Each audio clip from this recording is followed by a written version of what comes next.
Do I have that commitment from you?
On a humid Sunday morning in July 2015, a convoy of military vehicles rolled into Konduga, a town on the outskirts of Maiduguri in Nigeria's northeastern Borno state. To a passerby, it might have looked like another routine military movement, but there was nothing routine about that morning. For more than 6 years, northeastern Nigeria had been living through one of the darkest chapters in its modern history.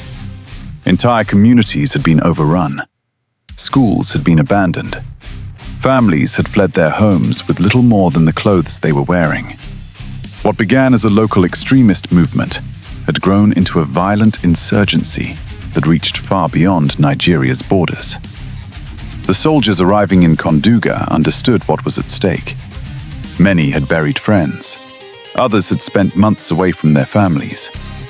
Some were preparing for their very first deployment. Standing before them that morning was Nigeria's newly appointed Chief of Army Staff, Major General Tukur Yusuf Buratai. His message was brief. The war was entering a new phase. The operation they had known as Operation Lafiya would carry a new name. From that day forward, it would be known as Operation Lafiya Dole. A simple phrase in Hausa, yet one that carried a powerful message. Peace was no longer just a hope. It had become an imperative. Buratai described the new name as meaning peace by all means, reflecting a renewed determination to restore security in the Northeast. But changing a name would never be enough. The real challenge still lay ahead. Because beyond the military checkpoints, beyond the damaged roads, beyond the displaced communities, an insurgency remained deeply entrenched. To understand why Operation Lafiya Dole became one of the most significant military campaigns in Nigeria's history, we have to go back to where the story truly began.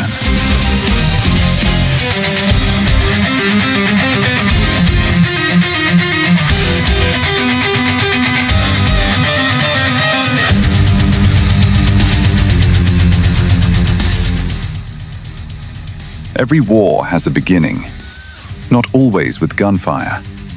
Sometimes it begins with an idea. Long before Nigeria's armed forces launched Operation Lafiya Dole, the country was already confronting a growing security challenge in the northeastern city of Maiduguri.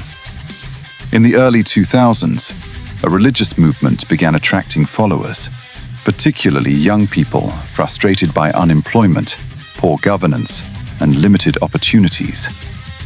Its leader, Muhammad Yusuf, preached a message that rejected Western education and the authority of the Nigerian state.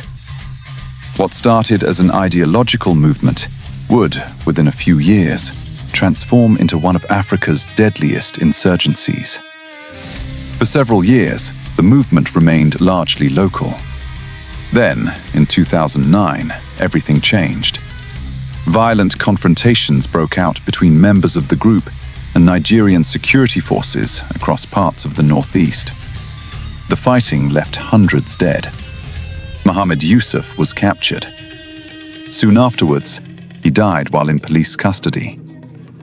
Many believed the movement had come to an end. Instead, it entered a far more dangerous chapter. From the shadows emerged a new leader, Abubakar Shekau. Unlike his predecessor, Shekau embraced a campaign of relentless violence. The group's attacks became more coordinated. Police stations, military formations, churches, mosques, markets, schools. No place seemed beyond its reach. Year after year, the violence intensified. Roads that once connected thriving communities became dangerous to travel. Entire villages emptied as families fled with whatever they could carry. Parents stopped sending their children to school. Farmers abandoned their fields. Businesses closed their doors.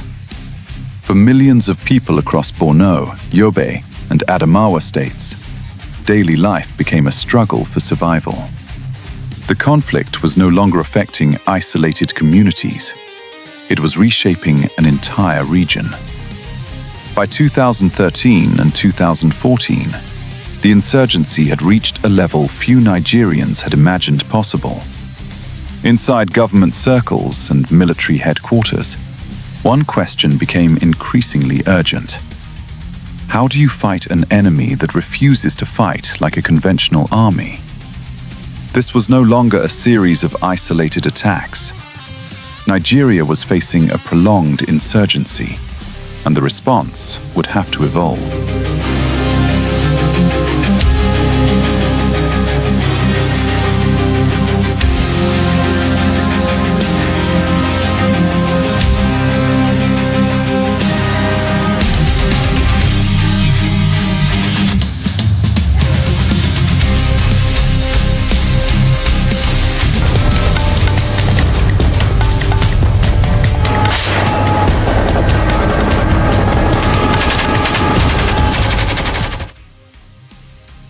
The Nigerian armed forces launched a series of operations aimed at containing the violence. Troops were deployed, equipment mobilized, and communities were reclaimed. But the insurgents adapted. They blended into difficult terrain. They exploited forests, waterways, and remote border regions. Every gain on the battlefield demanded new tactics. Every success came at a cost. When Major General Tukur Yusuf Buratai assumed office as Chief of Army Staff in July 2015, one of his earliest decisions was symbolic, but it also reflected a broader operational shift. It was a renewed emphasis on sustained offensive operations, improved coordination, and taking the fight to insurgent strongholds rather than waiting to respond to attacks. The Nigerian Army would conduct ground operations. The Nigerian Air Force would provide intelligence, surveillance, reconnaissance, and close air support where required. Other security agencies would contribute intelligence, logistics, and specialized capabilities. It was a campaign that depended on coordination, because modern insurgencies are rarely defeated by one institution acting alone. The terrain itself presented one of the military's greatest challenges: the vast expanse of Sambisa Forest, the Mandara Mountains along the Cameroon border, countless rural tracts known only to local communities. These were places where conventional military advantages could quickly disappear. Its outcome would depend not on a single battle, but on persistence, on adaptation, and on thousands of men and women who returned to the field every day, knowing exactly what awaited them. The theater of operations covered thousands of square kilometers, from densely populated towns to remote forests, rocky highlands, and sparsely inhabited border communities. This wasn't a battlefield with clearly marked front lines. It was a battlefield where the enemy could disappear into forests, cross international borders, or blend into abandoned settlements within hours. In military terms, a theater of operations is the geographical area where military forces conduct sustained campaigns. For Operation Lafiya Dole, this theater included much of Borno State and extended into parts of Yobe and Adamawa, while also requiring coordination with neighboring countries around the Lake Chad Basin. Understanding the terrain was just as important as understanding the enemy. One of the greatest advantages enjoyed by Boko Haram was terrain. The Sambisa forest was far more than a collection of trees. Its dense vegetation, concealed tracks, and scattered settlements provided cover from aerial observation and allowed insurgents to establish camps, storage sites, and defensive positions. To the east, the Mandara Mountains offered another layer of protection. The rocky landscape, caves, and narrow passes complicated military movement and created natural defensive positions. Traditional military tactics alone would not be enough. The battlefield demanded adaptation.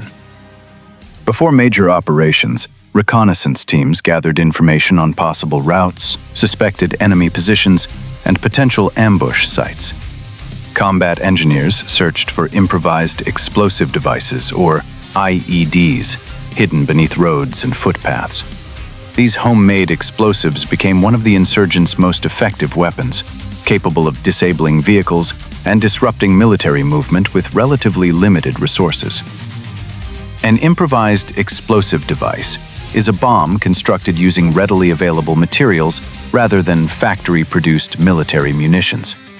Insurgent groups around the world have relied on IEDs because they are inexpensive to build, difficult to detect, and capable of slowing much larger military forces. Detecting and clearing them became a routine part of daily operations under Operation Lafiya Dole.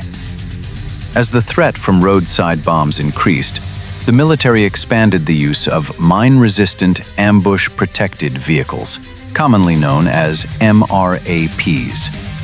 Unlike conventional trucks, MRAPs are designed with reinforced armor and a V-shaped hull that helps deflect the blast from explosions beneath the vehicle. While no military vehicle is invulnerable, MRAPs significantly improved the survivability of troops operating along high-risk routes. Technology alone, however, could not win the campaign. Every convoy still depended on discipline, planning, communication, and soldiers willing to move into uncertain terrain. As operations intensified, another capability became increasingly important: eyes in the sky. The Nigerian Air Force was no longer simply supporting operations. It was becoming an integral part of how Operation Lafiya Dole was planned and executed. By early 2016, the objective was no longer simply to defend towns. It was to dismantle the insurgents' ability to plan, regroup, and launch attacks from their strongholds. This required sustained offensive operations across multiple fronts. Ground troops advanced to clear and hold communities. The Nigerian Air Force supported these advances with surveillance flights and precision strikes against identified targets. The strategy was straightforward: locate, disrupt, clear, hold, then move forward. One location stood above all others: Sambisa Forest. For years, the forest had served as one of Boko Haram's most important sanctuaries. Its dense vegetation, hidden camps, and network of tracks made it difficult to penetrate and even harder to dominate. Military planners understood that reclaiming territory meant more than entering the forest. It meant denying insurgents the freedom to return once troops had passed through. Operations became increasingly coordinated. Air surveillance helped identify movement and likely camp locations. Ground forces advanced in phases, clearing routes, securing objectives, and establishing positions to prevent insurgents from quickly reoccupying recovered areas.